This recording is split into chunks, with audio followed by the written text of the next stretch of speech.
المسألة الثالثة مسألة المكان.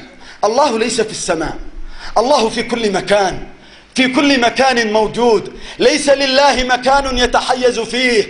لكن تعالوا لنرى بما يستدل الآخرون على أن الله في السماء. نستغفر الله من هذا القول. روى الترمذي في سننه قال: جاء رجل بجارية صماء بكماء عمياء إلى النبي صلى الله عليه وعلى آله وسلم، فقال لها النبي: أين الله؟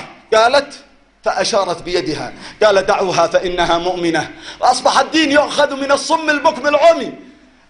الله قد أسقط عنهم الحرج ونحن جعلناهم قدوة، مع أن الحديث ضعيف ومكذوب على النبي صلى الله عليه وعلى آله.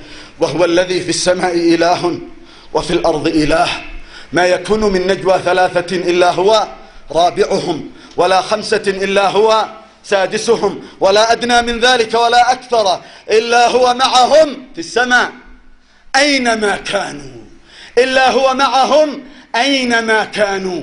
ليس لله جهة فيحد فيها. ثم لي أن أسأل كل عاقل: يا هذا، أليس الله سابق الوجود؟ ليس له أول؟ الكل سيقول نعم.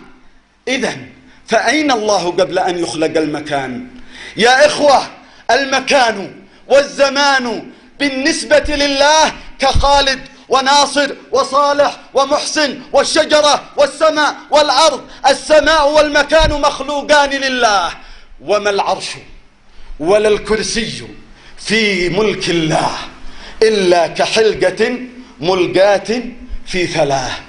ثم بعد ذلك هذه الحلقة الملقاة في ثلاث الضعيفة العاجزة أصبحت مكانا لله.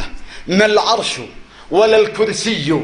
أريد أن نتنبه لعقائدنا، أن نحسن المعرفة بربنا، أن نحسن الظن بالله.